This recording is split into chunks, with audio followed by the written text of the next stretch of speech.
저는 올해 68입니다. 남편 없이 산 지도 벌써 14년째네요. 식당 일 그만두고 시골 내려가 살다가 2년 전 은우 녀석이 그러더군요. 엄마, 그냥 우리랑 같이 살아요. 소정이도 괜찮대. 그 말에 솔직히 마음이 좀 놓였습니다. 자식들이랑 같이 살면 덜 외로울 거라고 저도 그렇게 생각했으니까요. 서울 외곽에 있는 25평짜리 아파트, 방 3짜리 집에 들어와 지낸 지 올해로 2해째. 적응은 금방 됐습니다. 소정이 그 애도 참 얌전하고 공손했거든요.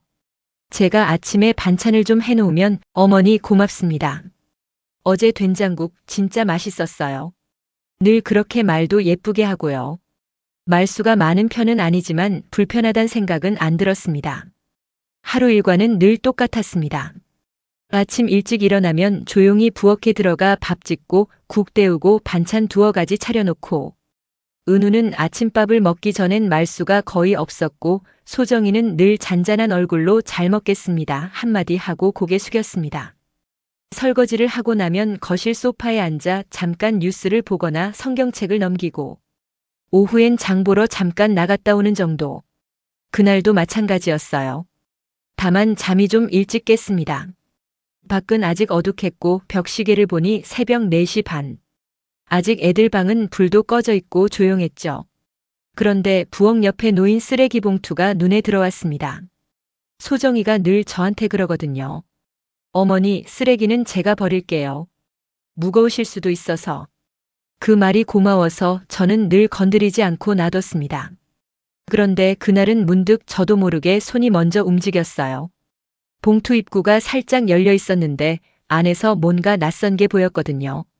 제가 만든 반찬통이나 음식물 쓰레기가 아니었습니다. 하얀 천조각 같은 게 비닐 너머로 보였어요. 뭐지? 별 생각 없이 조심스레 봉투를 들어 올려봤습니다. 가볍더군요. 그대로 들고 나가려고 하다가 괜히 한 번 더 확인하고 싶었어요. 왜 그랬는지는 모르겠지만 봉투를 조심스레 열어봤죠. 그 안에는요, 한눈에 봐도 이상한 것들이 들어 있었습니다. 작게 접힌 소독 거즈 여러 장. 끝이 타버린 것처럼 그을린 거즈도 있었고 무슨 약병 뚜껑이 따진 채로 굴러다니는 것도 있었어요. 처음엔 그냥 약 먹고 난 뒤 버린 걸까 싶었죠. 그런데 머리카락 뭉치가 있었습니다. 긴 머리카락도 아니었어요. 짧고 굵은 남자 머리카락이 뭉쳐서 휴지에 둘둘 말려 있었습니다. 그 순간 이상하게 가슴이 철렁 내려앉더군요. 그런 게 왜 쓰레기 속에, 그것도 매일같이 버려지는 봉투 안에 있는 걸까요? 하필 그 시간에. 저는 그날 처음 알았습니다. 소정이, 그 애는 매일 새벽같이 조용히 일어나 쓰레기를 비우러 나간다는 걸요. 아무 소리도 없이 꼭 정해진 시간에. 그날 이후로 전 새벽마다 귀가 트이기 시작했습니다. 무슨 일이 생기고 있다는 걸 직감했던 걸까요? 처음엔 그냥 지나칠 수도 있었던 일이었어요. 하지만요, 그 쓰레기 봉투 안에서 제 아들의 냄새가 났습니다. 그날 이후로 저는 새벽마다 소정이가 나가기 전에 쓰레기 봉투를 확인했습니다. 다 열어보진 않았습니다. 그저 눈에 띄는 몇 가지만 조심스럽게 꺼내봤죠. 거즈, 약봉지, 반쯤 짜인 튜브 같은 것들. 내용물은 매일 조금씩 달랐지만 뭔가 의료용으로 보이는 건 같았습니다. 하지만 말하지 않았습니다. 그 애가 어떤 속내를 가진 사람인지 아직은 알 수 없었으니까요. 괜히 잘못 건드렸다가 은우한테 피해라도 갈까봐. 그 주 목요일이었을 겁니다. 아침밥을 차려놨는데 은우 방에서 인기척이 없더라고요. 부엌에서 물 끓이는 소리에 깨겠지 싶어 기다렸는데 일어날 생각을 안 하더군요. 방문을 두드리니 안에서 힘없는 목소리가 들렸습니다. 엄마, 오늘 좀 쉴게요. 몸이 으슬으슬해서 열이 나는 건가 싶어서 문을 열어보려 했지만 소정이 먼저 다가와 말렸습니다. 어머님, 오늘은 제가 볼게요. 피곤한가 봐요. 요즘 일이 좀 많았거든요. 소정은 은우 방으로 들어가더니 이불을 정리하며 조용히 말했습니다. 자긴 그냥 누워있어. 회사에 연락할게. 몸이 안 좋아서 못 나갈 것 같다고. 그러곤 문을 닫고 나왔습니다. 그 표정엔 걱정보다는 묻어남이 더 묻어 있었어요. 마치 이런 일이 자주 있는 것처럼. 점심이 지나고 은우는 나와 밥을 먹지도 않았습니다. 저녁 무렵 방에서 잠깐 나와 물만 한 컵 마시고는 다시 들어가더군요. 걸음걸이가 이상하게 힘이 없고 어깨가 자꾸 앞으로 처져 있었습니다.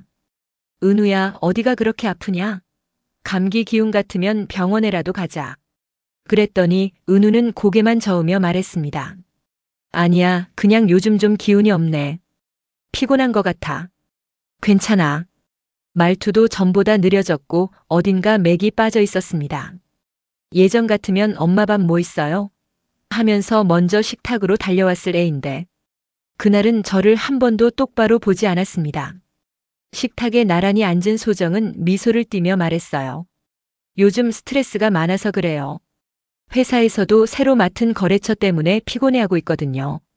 목소리는 또박또박했고 그 말은 지나치게 익숙하게 들렸습니다. 어디선가 이미 준비해둔 답처럼 며칠만 쉬면 괜찮아질 거예요. 저는 말없이 고개만 끄덕였습니다. 하지만 숟가락을 들지 않는 은우를 보면서 속이 미세하게 뒤틀리기 시작했어요. 은우가 다시 방으로 들어간 뒤 소정은 조용히 설거지를 했고 저는 그 뒷모습을 유심히 봤습니다. 그 애는 늘 같은 동작이었습니다. 과하게 바르지도 않고 느긋하지도 않고 일정하게 정확한 움직임. 손목의 각도까지 똑같아 보일 정도로. 그 순간 저는 생각했죠. 정말 아무 일도 없는 게 맞을까? 은우는 병원에 가길 거부했고 소정은 계속 쉬면 나아질 거예요만 반복했습니다. 하지만 제 눈엔 그 아이는 쉬어서 나아질 상태가 아니었습니다. 살은 빠졌고 말은 느려졌고 눈빛도 흐릿해졌습니다. 제가 아는 제 아들이 아니었어요. 하루, 이틀, 3일. 시간이 흐를수록 은우는 점점 더 무기력해졌고 말수도 줄어들었습니다. 그 아이가 방에서 나올 때마다 저는 눈을 떼지 못했습니다. 그리고 어느 날 밤, 거실 소파에 앉아 있는데 은우가 물을 마시러 나왔다가 저랑 눈이 마주쳤습니다. 그 눈이 너무 낯설었어요. 멀리서 보는 것처럼 초점도 없고 깨어있는 것 같지 않은 눈. 피곤해서 그런 줄만 알았습니다. 그때까진요. 그날 이후로 저는 쓰레기 봉투를 눈으로만 확인하지 않게 됐습니다. 조심스럽게 조용히 아무도 모르게. 그 애가 새벽 4시쯤 일어나 부엌불을 켜면 저는 방 안에서 숨을 죽이고 기다렸습니다. 조금 뒤 문을 살짝 열고 나와 분리수거 봉투를 손에 든 채 현관으로 향하는 발소리가 들리죠. 그 움직임은 항상 같았습니다. 소정은 하루도 빠짐없이 그 시간에만 쓰레기를 버렸습니다. 아침에도 아니고 저녁도 아닌 꼭 새벽 4시 전후. 그 정밀한 생활 패턴이 오히려 더 무서웠습니다. 일정하다는 건 누군가에게 보여주기 위한 게 아니라 감추기 위한 것이니까요. 제가 조심스레 내려간 건 그 다음 주 수요일 새벽이었습니다. 현관문이 닫히고 엘리베이터가 내려간 소리를 듣고 나서야 움직였습니다. 잠옷 위에 외투만 걸치고 복도 끝 쓰레기 분리장으로 향했죠. 거기엔 소정이 조금 전 버린 봉투 하나가 덩그러니 놓여 있었습니다. 비닐 장갑을 끼고 그 봉투를 열었습니다. 속을 들여다보는 순간 등줄기가 싸해졌습니다. 그 안엔 제가 며칠 전부터 본 것과 전혀 다르지 않은 구성이 또 들어 있었습니다. 약병 2개. 하나는 내용물이 비어 있었고 다른 하나는 몇 방울 남아 있었죠. 투명한 액체가 바닥에 묻어 냄새가 났습니다. 그 옆에는 피가 엉긴 듯한 검은 거즈 2장. 겉보기엔 소독하고 버린 흔적 같지만 거즈 끝엔 붉지도 않고 검지도 않은 점액질 같은 것이 묻어 있었습니다. 말라붙어 끈적이는 이상한 질감이었어요. 그걸 보는 순간 저는 심장이 순간 움찔했습니다. 그건 일상 속에서 절대 볼 수 없는 모습이었어요. 며칠 동안 계속 이런 것들을 쓰레기에서 꺼내게 될 줄은 몰랐습니다. 그날 이후로 저는 새벽마다 일어나 확인했습니다. 그리고 매일매일 구성은 달라도 본질은 같았습니다. 약병, 거즈, 뭉쳐진 휴지, 소형 주사 캡, 의료용 테이프 자투리. 하루도 빠짐없이 매일같이. 그게 가장 무서웠습니다. 우연이 아니라는 것. 실수로 나온 게 아니라 철저히 계산된 행동이라는 게 느껴졌으니까요. 그러던 어느 날 새벽. 그날도 쓰레기장에서 봉투를 확인하려 했을 때였습니다. 비닐 봉투 입구에 붙은 무언가가 손끝에 걸렸어요. 조심스레 떼어내보니 약국에서 발급한 약봉지 조각이었습니다. 이명자. 제 이름이었습니다. 가슴이 쿵 하고 내려앉았습니다. 저는 병원에 간 적이 없습니다. 약을 처방받은 적도 없고 약국에 제 이름을 건넨 기억도 없었습니다. 그 순간 머릿속이 복잡해졌습니다. 저걸 누가? 왜? 그게 왜 쓰레기 안에 들어있었을까? 그리고 왜 찢어져 있었을까? 찢은 사람은 그걸 감추려 했던 게 분명하겠죠. 그리고 그걸 버린 건 소정이었습니다. 그 아이는 버리기 위해 싸놓은 게 아니라 숨기기 위해 포장하고 있었던 겁니다. 이건 단순한 생활 쓰레기가 아니었습니다. 매일 새벽 아무도 모르게 버려지는 그 봉투들은 누군가의 은밀한 작업 기록이자 계획된 흔적이었습니다. 그날 저는 처음으로 두려움보다 확신이 앞서는 감정을 느꼈습니다. 그 쓰레기 더미 안에서 제 이름이 적힌 약봉지 하나가 조용히 누워 있었습니다. 봉투 안에서 주워낸 그 약봉지 조각은 크지 않았습니다. 하지만 이름은 분명히 또렷했습니다. 이명자. 제 이름이었습니다. 그걸 들고 한참을 앉아 있었습니다. 어디서 나온 건지도 알고 있었고 누가 버린 건지도 분명했습니다. 소정이었습니다. 하지만 누가 만든 건지는 알 수 없었습니다. 혹시 병원에 다녀왔을 때를 잊은 건 아닐까? 진짜 제가 처방받은 약이었을 수도 있을까? 아무리 생각해봐도 없었습니다. 저는 지난 1년 동안 병원에 다녀간 적도 약국에 간 적도 없었습니다. 그날 낮 저는 약봉지를 지갑에 넣고 근처 약국을 찾았습니다. 창구에 앉은 약사에게 조심스레 내밀며 말했습니다. 혹시 이거 무슨 약인지 확인해 볼 수 있을까요? 약사는 약봉지를 조심스레 펼쳐보고는 잠시 말이 없었습니다. 그리고 고개를 들며 말했죠. 이거 조금 특이한 조합인데요. 네? 이름은 이명자 씨 맞으세요? 맞아요. 근데 전 병원에 간 적이 없어요. 약도 처방받은 기억 없고요. 그럼 이상하네요. 이거 보면요. 수면 보조제 하나에 신경 안정제 하나, 그리고 항정신성 약물 성분도 하나 있어요. 그게 어떤 약이에요? 보통 불면증 환자나 불안장애 있으신 분들 혹은 정신과에서 쓰는 약이긴 한데요. 이걸 한꺼번에 쓰진 않거든요. 한꺼번에요? 이건 누가 섞어서 조합한 걸 수도 있어요. 일상적으로 이렇게 드리진 않습니다. 그 말에 저는 아무 말도 하지 못했습니다. 입술만 바싹 말라 있었고 손에 쥔 봉지 조각이 땀에 눅눅해졌습니다. 약사는 저를 이상하게 보는 눈치였습니다. 전 괜찮다고 그냥 확인만 하고 싶었다고 말하며 약국을 나왔습니다. 약국을 나오자마자 가슴이 두근거리기 시작했습니다. 수면 보조제, 안정제, 정신약. 그런 걸 누가 제 이름으로 조합해서 처방받았을까요? 그 순간 머릿속에 스쳐 지나가는 얼굴 하나. 소정이었습니다. 늘 정해진 시간에 정해진 말투로 정해진 행동을 반복하던 그애. 늘 조용하고 감정이 드러나지 않는 그 표정. 그리고 매일 새벽 아무도 모르게 버려지는 약물 흔적들. 그 애가 약을 조제한 건지 누가 대신 받아온 건지는 모르겠습니다. 하지만 확실한 건 하나였습니다. 그 약은 절 위한 게 아니었습니다. 누군가를 무기력하게 만들고 둔하게 만들고 조용히 약화시키기 위한 조합. 전에는 몰랐습니다. 그저 제 아들이 피곤한 줄로만 알았고 제가 조금 나이 들어 깜빡깜빡하는 줄로만 생각했습니다. 그런데 아니었습니다. 그건 제 잘못도 아니고 피곤함 때문도 아니고 누군가 그렇게 만들고 있었던 겁니다.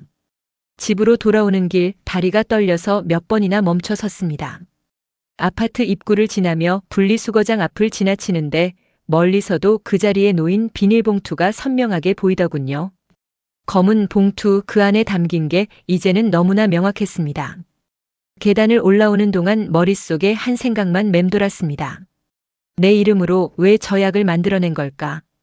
은우에게 혹은 나에게 대체 무슨 짓을 하려는 걸까? 현관을 열고 들어서니 집안은 조용했습니다. 소정은 부엌에서 반찬을 정리하고 있었고 은우는 아직 방 안에 누워있는 것 같았어요. 소정은 저를 보고 웃으며 말했습니다. 어머님 어디 다녀오셨어요? 응 그냥 바람 좀 쐬고 왔어. 날이 더운데 조심하셔야죠. 물 드릴까요? 그 말에 저는 고개만 끄덕였습니다. 그의 목소리는 늘 똑같이 부드러웠고 표정은 언제나처럼 잔잔했습니다.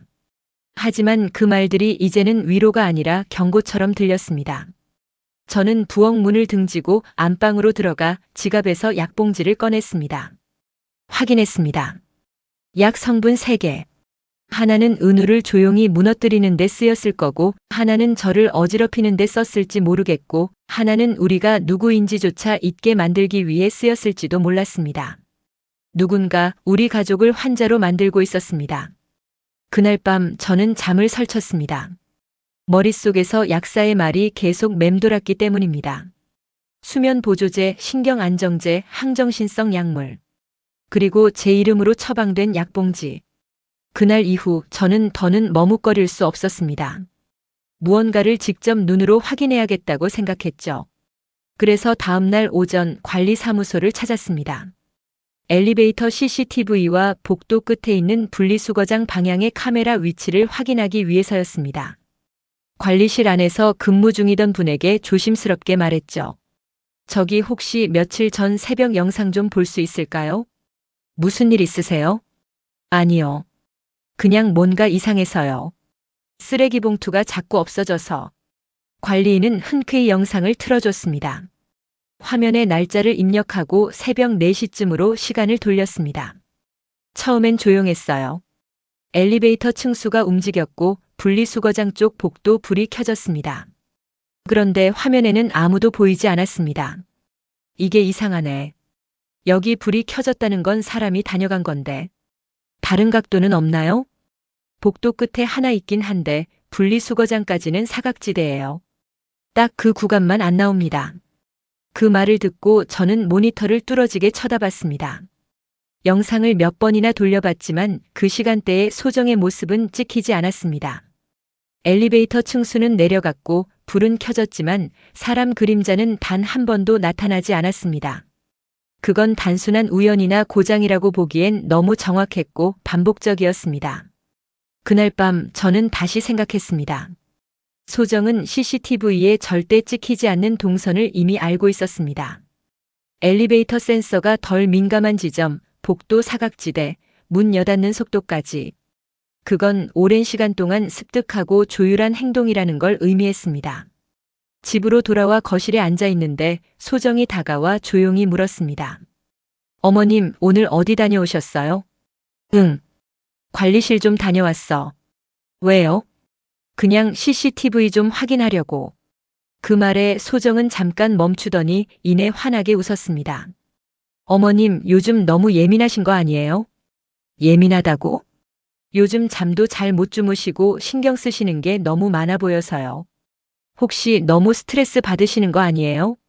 그 웃음은 부드러웠습니다. 눈도 반달처럼 접혀 있었고 말투도 다정했죠. 하지만 저는 그 순간 그 웃음이 단 한 번도 진짜였던 적이 없었다는 걸 알아차렸습니다. 그 애는 저를 진정시키기 위해 웃는 게 아니었습니다. 의심하지 못하게 하기 위해 웃는 사람이었습니다. 그날 저녁 은우가 잠깐 방에서 나와 물을 마시다가 저와 마주쳤습니다. 안색은 여전히 좋지 않았고 말도 느리게 이어졌습니다. 은우야, 너 정말 괜찮은 거니? 왜 또 그래, 엄마? 너 요즘 너무 말도 없고 자꾸 피곤하다고만 하고. 제발 좀 그만해. 나 진짜 피곤해서 그래. 그냥 잠만 자고 싶어. 그래도 병원은 한번 가보자. 됐어. 소정이 알아서 해줄 거야. 그 순간 저는 아들 입에서 나오는 말이 아들의 생각인지 누군가의 생각인지조차 분간이 안 됐습니다. 은우는 저를 바라보는 대신 고개를 돌렸고 그 옆에서 소정이 조용히 말했습니다. 어머님, 제발 너무 걱정 마세요. 은우는 그냥 쉬면 나아질 거예요. 그 말은 여전히 평온했고 미소는 여전히 부드러웠습니다. 하지만 그때 저는 깨달았습니다.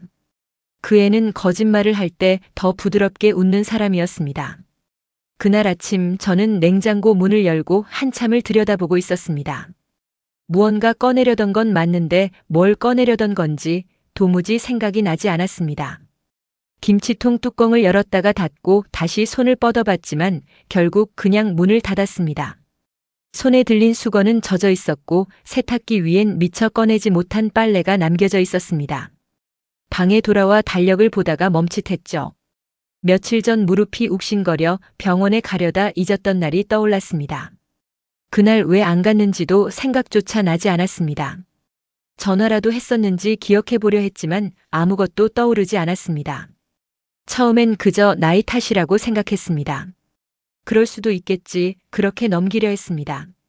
그런데 그날 은우의 말을 듣고 저는 멈춰 섰습니다. 엄마, 오늘 저녁에 친구분 만나러 가신다고 하지 않았어? 친구? 오늘? 응. 엄마가 그랬잖아. 지난주에. 내가? 전 그런 말을 한 기억이 전혀 없었습니다. 더 무서운 건 은우도 자신이 무슨 요일에 무슨 말을 했는지를 정확히 기억하지 못하고 있다는 거였습니다. 지난주 언제 내가 그랬어? 지난 목요일쯤이었나? 목요일엔 너 늦게 들어왔잖아. 그랬나? 그는 말을 잇지 못했습니다. 그리고 고개를 돌려버렸습니다. 그 순간 저도 확신이 서지 않았습니다. 수정이 온다는 얘기를 내가 했는지 아니면 그가 했는지 도무지 알 수 없었습니다. 시간이 지날수록 머릿속은 안개처럼 뿌얘졌고 단어 하나 꺼내는 것도 힘겨워졌습니다. 오늘이 며칠인지 냉장고에 뭐가 있었는지 커피를 몇 번 내렸는지조차 흐릿해졌습니다. 하지만 소정은 달랐습니다. 그 애는 매일 아침 정확히 같은 시간에 일어났습니다. 욕실에서 샤워하는 시간, 아침밥을 차리는 순서, 나가는 시간까지 한치의 오차도 없이 반복됐습니다. 말투도 표정도 심지어 은우에게 건네는 말의 순서까지 매일 같았습니다. 은우야, 오늘도 파이팅이야. 물은 이 컵에다 넣었어. 오늘은 청포도 향. 약은 식사 끝나고 꼭 먹어. 그 모든 대사가 마치 녹음된 것처럼 하루도 빠짐없이 어제와 정확히 같은 흐름으로 이어졌습니다. 심지어 제가 말을 걸어도 반응은 한 박자 느렸고 표정은 웃고 있지만 눈동자는 아무데도 닿지 않고 있었습니다. 그날 밤 은우에게 물었습니다. 은우야, 며칠 전에 우리가 뭐 했었지? 언제? 수요일. 뭘 했는지도 너랑 무슨 얘기를 나눴는지도 생각이 안 나. 수요일? 마트 아니 병원? 잘 기억이 안 나네. 그는 눈을 감고 손으로 이마를 짚었습니다. 그리고는 그대로 소파에 몸을 기대고 말았습니다. 내가 진짜 왜 이러지 요즘 기억이 자꾸 겹쳐. 자꾸 같은 날이 반복되는 느낌이야. 뭘 했는지 모르겠고 무슨 말을 했는지도 안 떠올라. 그 순간 저도 확신했습니다. 이건 단순한 피로도 나이 탓도 아니었습니다. 우리가 뭔가에 노출되고 있다는 생각이 들었습니다. 매일 반복되는 일정 속에서 은우와 저는 조금씩 망가져가고 있었습니다. 그리고 그 사이 소정은 단 한 번도 리듬을 깨트린 적이 없었습니다. 매일 같은 식단, 같은 스케줄, 같은 눈빛. 그건 루틴이 아니라 조율된 계획이었습니다. 그리고 그 안에서 우리 둘은 천천히 자신을 잃어가고 있었습니다. 그날 아침 은우가 유난히 늦잠을 잤습니다. 평소 같으면 일찍 일어나 샤워를 하고 나왔을 시간인데 방문은 굳게 닫힌 채였습니다. 살짝 열어보니 그는 아직 잠결에 몸을 뒤척이고 있었고 얼굴은 창백하기 짝이 없었습니다. 은우야, 어디 아프니? 그냥 좀 피곤해. 잠이 안 깨. 침대 옆에 앉아 이불을 걷던 순간 그의 팔뚝에서 낯선 자국이 눈에 들어왔습니다.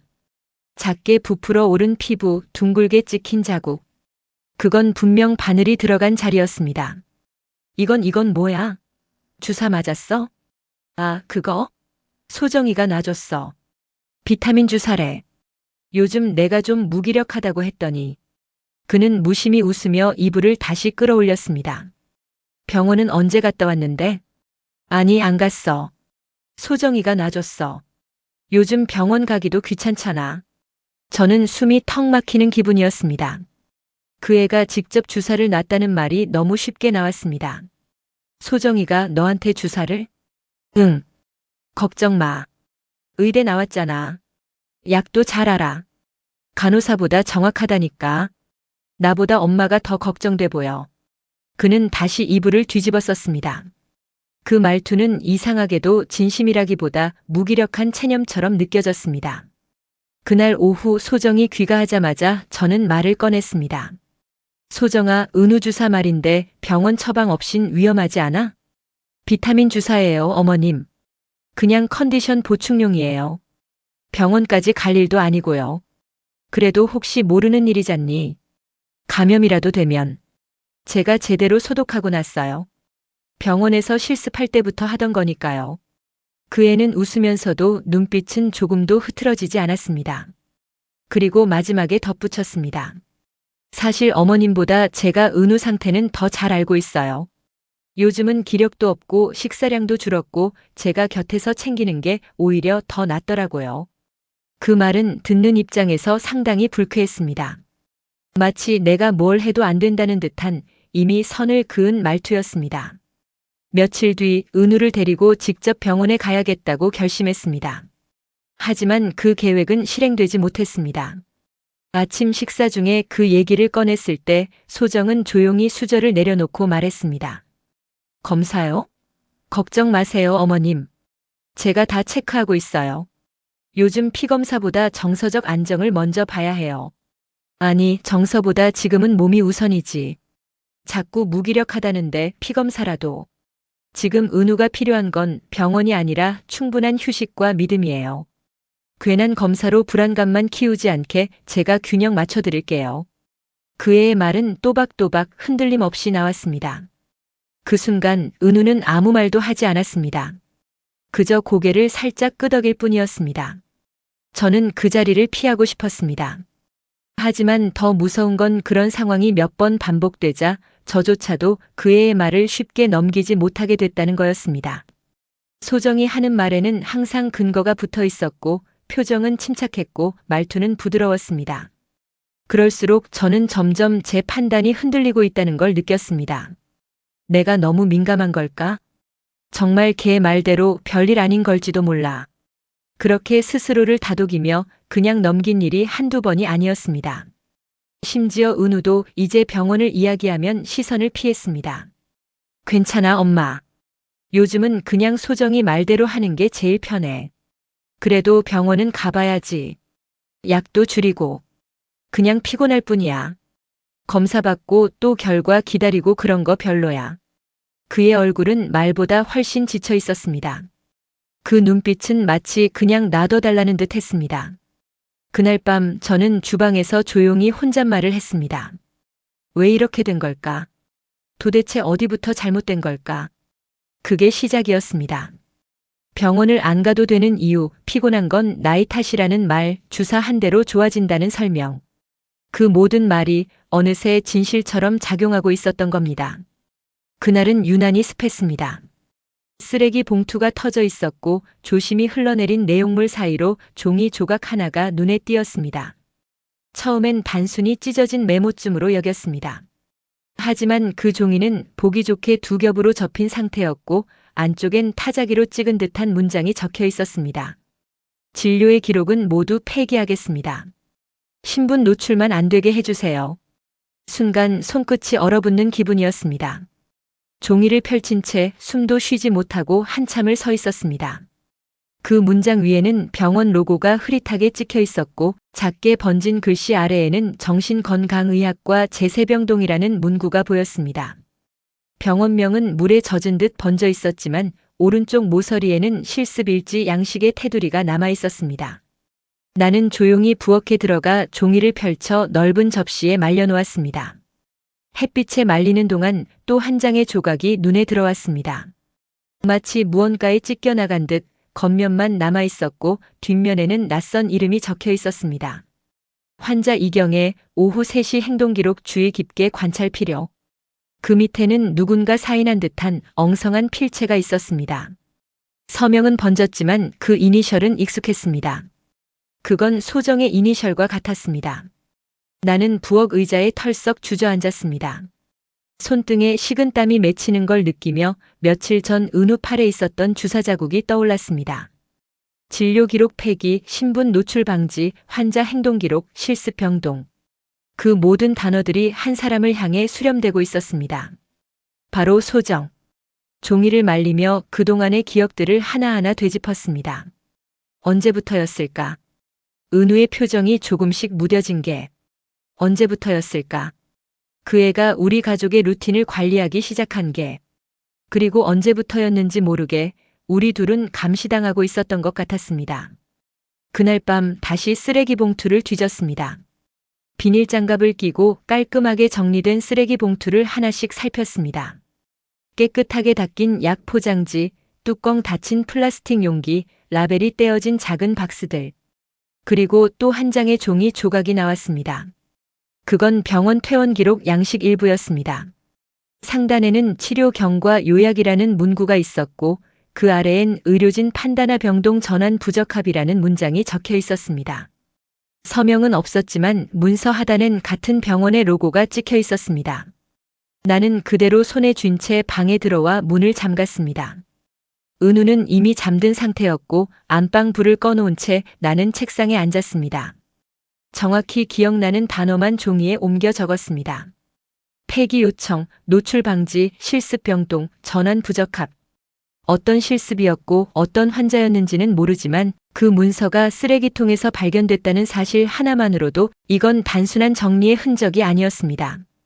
그건 지우고 싶은 기록이었습니다. 소정은 평소 쓰레기를 아주 정교하게 처리하던 사람이었습니다. 날짜별로 정리된 음식물 쓰레기, 스티커 잘 붙인 분리수거, 깨끗하게 접힌 종이류. 그 애는 흔적이라는 개념에 대해 누구보다 예민한 사람이었습니다.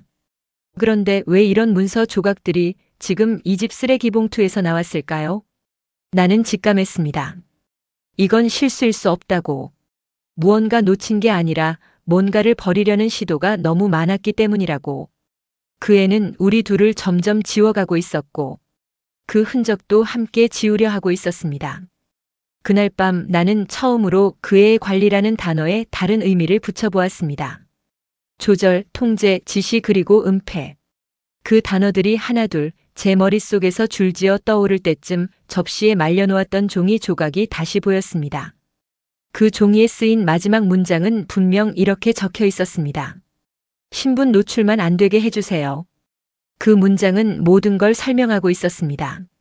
그 애가 얼마나 철저히 우리 안에 섞였고 어디까지 스스로를 감추고 있었는지를. 그리고 저는 더는 침묵할 수 없었습니다. 은우는 요 며칠째 눈은 떴지만 말이 없습니다. 숟가락을 들 힘도 없고 손을 뻗는 것도 더뎌졌습니다. 제가 부르는 소리에도 반응이 느립니다. 단순히 피곤해서 그럴 거라 넘기기엔 이미 느낌이 이상했습니다. 그날 밤 은우가 깊이 잠든 틈을 타 저는 조심스럽게 작은 가위를 들고 다가갔습니다. 이마 가까이에 삐져나온 머리카락 한 올을 살짝 잘랐습니다. 손이 떨렸지만 더 미룰 수는 없었어요. 병원에서 알게 된 지인을 통해 약물 반응 검사를 부탁했습니다. 그리고 며칠 뒤 받은 전화. 과다 복용 수준입니다. 지속적인 항정신성 약물 복용 흔적이 있고 중단 시 금단 증상도 우려됩니다. 숨이 막혔습니다. 그 순간 머릿속에 번개처럼 스쳐간 장면이 있었습니다. 쓰레기 봉투, 약봉지들, 그리고 그중 일부가 제 이름으로 되어 있었다는 사실. 저는 다시 장갑을 끼고 쓰레기 봉투들을 뒤지기 시작했습니다. 이미 버려졌던 것들을 꺼내고 펼치고 비닐을 조심스럽게 열었습니다. 며칠 전 버렸던 종이 뭉치 중 하나. 축축하게 젖은 서류 몇 장이 구겨진 채 섞여 있었습니다. 그중 한 장. 제 이름이 또렷하게 박힌 서류가 눈에 들어왔습니다. 보험계약자 이명자. 피보험자 정은우. 사망 시 지급액 3억 원. 숨이 멎는 줄 알았습니다. 그리고 또 다른 한 장. 보험대리인 박소정. 신청일은 6개월 전. 저는 병원을 다닌 적도 없고 서명한 기억도 없었습니다. 하지만 문서에 찍힌 도장은 제가 예전에 쓰던 도장과 똑같았습니다. 그 애가 내 이름을, 내 도장을 이렇게까지. 식은 땀이 등줄기를 따라 흘렀습니다. 머리가 어지러질했습니다.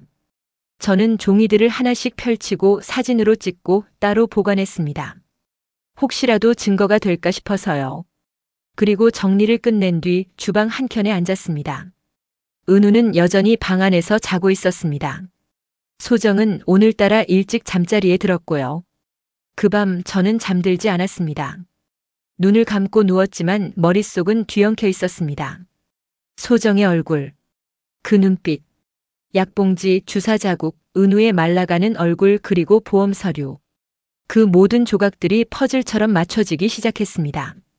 그 애는 처음부터 어쩌면 이 집에서 누군가가 사라지기를 기다리고 있었던 건지도 모릅니다. 쓰레기 봉투 속 접힌 서류 조각 몇 장을 펼쳐보던 그날 저녁이었습니다. 얼핏 보기에도 오래된 문서처럼 색이 발해 있더군요. 그중 한 장에 병원 도장이 찍힌 하단이 보였습니다. 다운 메디 정신건강의학과병원 퇴사 확인서.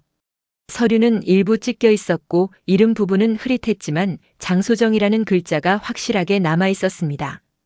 그 아래엔 실습 중 중단 사유로 인한이라는 인사 담당자의 적은 문구도 흐릿하게 보였고요.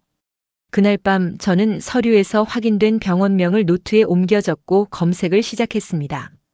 정신과 병동이 포함된 서울 외곽의 병원. 폐쇄병동과 중증 환자 전담병동을 함께 운영하는 곳이었죠. 간호학과 실습기관으로 자주 이름이 오르내린다는 글도 보였습니다. 병원 대표번호에 전화를 걸었습니다. 예전에 실습했던 간호학생 관련해서 문의드릴 게 있어서요. 네, 성함은 어떻게 되시나요? 장소정입니다. 몇 년 전쯤에 실습 중 조기 중단된 이력이 있다고 들었습니다. 상대방은 조용히 숨을 골랐고 한참을 망설이다가 조심스럽게 입을 뗐습니다. 그 이름 기억합니다. 그분 기록은 폐기된 지 오래됐지만 당시 담당자들이 기억하긴 합니다. 어떤 문제가 있었는지 알 수 있을까요? 기록에 남아있는 건 거의 없습니다. 다만 환자 한 분에게 유난히 감정이입을 심하게 했고 보호자 항의가 반복돼 실습을 조기 중단시켰던 걸로 압니다. 감정이입이요? 통제가 안 되는 수준이었어요. 간호가 아니라 생활 전반을 조절하려는 행동이 관찰됐다고 당시 메모에 남아 있었던 걸로 기억합니다. 환자 이름은 알 수 없겠죠. 그건 절대 불가합니다. 사실 이 전화도 저희 입장에선 응대해드리기 어려운 내용입니다. 통화는 거기서 끊겼지만 제 머릿속은 복잡하게 얽혀들기 시작했습니다. 환자 한 명에게 강한 몰입, 생활 전반을 통제하려는 시도, 보호자의 반복된 항의, 그리고 실습 중단. 그 모든 조각이 지금 우리 집에서 벌어지고 있는 일과 겹쳐졌습니다. 은우도 그 환자처럼 된 거야. 그 생각이 들었을 땐 손끝이 서늘해질 만큼 차가워졌습니다. 실습 당시에 그 환자가 지금 은우인 겁니다. 그 애는 은우를 통해 그때 끝내지 못했던 치료자 역할 같은 걸 반복하고 있는 거였어요. 더 완벽하게, 더 강하게, 더 오래도록. 누군가의 몸과 삶을 빌려서라도 자신이 이루지 못했던 무언가를 재현하고 있는 걸지도 모르겠습니다. 이건 단순한 집착이 아니었습니다. 처음부터 완성된 이야기였고 그녀만 알고 있는 대본대로 지금 우리 가족을 무대 위에 올려놓고 있었던 겁니다. 그날 밤 저는 오래된 앨범을 꺼냈습니다. 소정이 처음 우리 집에 인사 오던 날 찍은 사진. 고개를 낮추고 웃고 있는 얼굴. 어딘가 너무 준비된 모습이었습니다. 지나치게 정중했고 지나치게 조용했고 무엇보다 어떤 결핍도 드러나지 않으려 애쓰던 태도. 그 얼굴 위로 오늘 병원 직원의 말이 다시 겹쳐졌습니다. 생활 전반을 조절하려는 행동이 있었다. 통제가 되지 않았다. 그 아이는 그때도 누군가의 삶을 조용히 집어삼키고 있었던 걸지도 모릅니다. 지금처럼요. 지금 이 집에서처럼요. 이제 확실해졌습니다. 은우를 살리려면 그 아이 곁에서 끊어내야 합니다. 이 악몽 같은 역할극을 이제는 끝내야 합니다. 그날 아침 저는 조용히 경찰서를 찾았습니다. 손에 쥔 서류와 메모들, 약봉지 그리고 사진들. 그 안엔 누군가를 증명하려 애쓴 기록과 누군가를 없애려던 흔적이 함께 담겨 있었습니다. 의심스러운 약물 투여가 반복되고 있고요. 피해자는 제 아들입니다. 현재 혼수 상태와 유사한 증세를 보이고 있어요. 담당 형사는 진지한 표정으로 서류를 넘겼습니다. 이 약 성분들 일반인이 구하기 힘든 조합입니다. 투약 경로 추적이 가능하면 곧 수사가 본격화될 겁니다. 며칠 후 소정은 영장에 의해 체포되었습니다. 집 안 곳곳에 보관 중이던 약물들. 약국과 병원 기록, CCTV 조합을 통해 입증된 약품 구매 내역. 그리고 명자의 명의로 위조된 진료 기록과 사망보험 청구 전표까지. 조사실에 앉은 소정은 처음엔 모든 걸 부인했습니다. 은우 씨가 원해서 먹은 거예요. 저 혼자 한 게 아니에요. 예전부터 그렇게 살아왔어요. 어머니요? 제가 간호했잖아요. 제가 다 했는데 왜 제가 잘못이에요? 하지만 시간이 지날수록 그녀의 진술은 틀어지기 시작했습니다. 형사의 질문이 반복될수록 그녀의 말은 조금씩 뒤틀려갔습니다. 그 사람은 그런 대우도 못 받았어요. 그 사람은 죽은 줄 알았어요. 기록에도 없고 이름도 못 찾겠고. 담당 수사관은 조용히 그녀의 말을 받아쳤습니다. 그 사람이라는 건 실습했던 병원의 환자 말입니까? 장소정 씨, 그 환자와 이명자 씨가 어떻게 연결됩니까? 소정은 처음으로 눈을 피했습니다. 그 눈빛은 외려 무너져 내릴 듯한 공허함으로 가득 차 있었습니다. 그 사람은요, 제 말만 들었어요. 처음엔 아무 말도 못했지만 나중엔 저만 보면 눈을 떴어요. 그 사람 저만 보면 반응했어요. 웃었어요. 그건 진짜예요. 근데 어느 날 가족이 나타나더라고요. 하루아침에 데려가서 다시는 못 봤어요. 그 가족은 제가 뭘 했는지 단 한마디도 안 물었어요. 그녀는 손을 조용히 깎으며 중얼거렸습니다. 그 사람은 제 존재를 인정해줬는데 그 가족은 그 사람을 빼앗아갔어요. 저도 가족이었는데, 제가 살렸는데, 그걸 뺏어간 거잖아요. 잠시 침묵이 흐른 뒤 수사관은 또렷하게 말했습니다. 그래서 은우 씨를 그 사람처럼 만든 겁니까? 소정은 고개를 끄덕이지도 젓지도 않았습니다. 다만 천천히 시선을 들고 짧게 중얼거렸습니다. 은우 씨는 그 사람보다 더 건강했어요. 가족도 있고 집도 있고 인정도 받았어요. 그 사람은 그렇게 못 살았어요. 그래서 전 그 사람을 복제하려던 게 아니에요. 더 나은 사람으로 다시 태어나게 하려던 거예요. 수사관의 손에 들린 서류 위엔 명자의 사망보험 청구서 사본이 놓여 있었습니다. 그럼 시어머니는 왜요? 왜 사망보험을 걸고 왜 약을 투여한 겁니까? 그 사람을 대신하려면 어머니는 오히려 있어야 했던 거 아닙니까? 소정은 처음으로 당황한 듯 눈을 깜빡였습니다. 그리고 입술을 3번쯤 문 끝에야 말했습니다. 처음엔 어머님도 그 사람 같았어요. 말투도 비슷하고 손등의 주름도. 제가 그때 병실에서 봤던 환자의 어머니 손하고 닮았어요. 근데 어머님이 저를 자꾸 의심하시기 시작했잖아요. 그 눈빛이 점점 그 환자의 어머니처럼 달라졌어요. 냉정하고 무섭고 날 거부하는 눈이었어요. 그래서 그때부터 정리를 준비했어요. 그 사람의 가족도 날 버렸고 은우 씨도 조만간 날 똑같이 볼 거란 생각이 들었어요. 그러기 전에 내가 먼저 정리해야겠다고 생각했어요. 그래야 내가 증명할 수 있으니까. 나는 더 잘 해냈다고. 나는 버림받지 않을 거라고. 그녀의 진술은 결국 전이성 인격 동일화 장애의 정황으로 기록되었습니다. 소정은 실습병동에서의 한 환자에게 병적으로 집착했고 그 관계가 강제로 단절되며 배신감과 거절감이 극단적인 망상으로 이어졌던 것입니다. 그리고 그 병적인 증명 욕구는 현실의 사람들을 덮쳐버렸습니다. 은우도 명자도 그녀에겐 그저 증명을 위한 대상이었을 뿐이었습니다. 조서 마지막 장엔 다음과 같은 진술이 남겨졌습니다.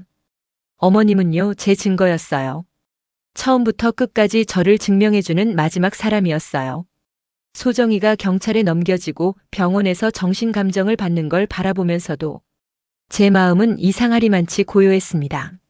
무섭고도 처참했지만 더는 무너질 틈이 없더군요. 그 애가 마지막으로 했던 말이 아직도 귓가에 맴돕니다. 그 사람은 날 버렸어요. 전 절 버리지 않는 가족을 만든 거예요. 그 애가 말하던 그 사람이 누군지 정확히 짚이지는 않았지만 어렴풋이 짐작은 갔습니다. 하지만 은우는 그 애가 복제하던 대상이 아니었어요. 그 애가 뒤틀린 방식으로 만들고 싶었던 새로운 가족이 아니었고요. 제 아들이었습니다. 제가 품에 안고 키웠던 이름 불러주면 웃어주던 그 아이. 지금은 병원 침대에 조용히 누워 있었지만 은우는 분명히 살아 있었습니다. 그것만으로도 저는 숨을 쉴 수 있었어요. 하루 3번 약을 챙기고 은우를 데리고 재활실로 가는 동안 제 자신도 진료를 받으며 조심조심 회복해 나갔습니다. 처음엔 간병이라는 이름으로 시작했지만 시간이 흐르면서 점점 저 자신도 돌보게 되더군요. 의사 선생님은 제게 이렇게 말했습니다. 보호자도 환자입니다. 치료받으시면서 아드님이랑 같이 나아가셔야 해요. 그 말이 참 오래 마음에 남았습니다. 소정이에 대한 처벌도 천천히 진행되고 있었습니다. 구속 후 정신감정을 거쳤고 치료 감호 판정이 나왔죠. 검찰은 살인미수 혐의 적용을 검토했지만 결국 치료 감호소에 장기 입원이 될 거라고 하더군요. 은우에게 먹였던 약은 제 이름으로 처방받은 약이었습니다. 가짜로 병원에 전화해 약을 받고 약봉투를 조작해가며 섞어 먹였다고 하더군요. 그 애는 끝까지 연락을 하지도 사과하지도 않았습니다. 하지만 저는 굳이 듣고 싶지 않았어요. 이제 그 애는 제 기억 속에서 한 발짝 물러선 사람이었습니다. 하루는 은우가 묻더군요. 엄마, 내가 얼마나 누워 있었어요? 1달 조금 넘었어. 그동안 무슨 일 있었어요? 그 말에 저는 잠시 침묵했어요. 그건 나중에 회복되면 천천히 이야기하자. 은우는 더 묻지 않았습니다. 잠시 눈을 감더니 조용히 말했어요. 엄마는 괜찮으세요? 그 말에 저는 참 오래 참고 있던 눈물이 조금 터져 나왔습니다. 엄마는 이제야 숨 좀 쉬는 것 같아. 며칠 뒤 퇴원이 가까워질 무렵 은우가 거울을 보며 말하더군요. 얼굴이 좀 달라졌네요. 좋은 쪽이야. 더 단단해 보이니까.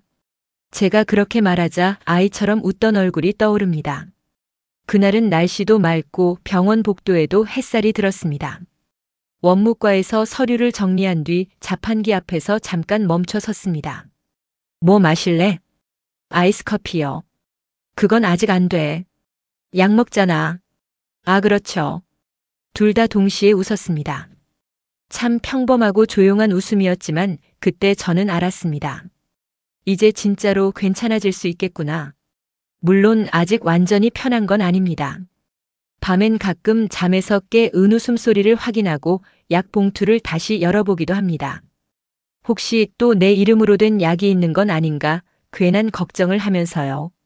그럴 때면 은우가 눈을 뜨고 말하죠. 엄마 안심하세요. 이젠 아무 일도 없을 거예요. 그 말을 들을 때마다 마치 그 아이가 저보다 더 단단한 어른이 된 것처럼 느껴집니다. 퇴원 당일 병원 로비를 나서며 은우가 제 어깨를 잡고 말했습니다.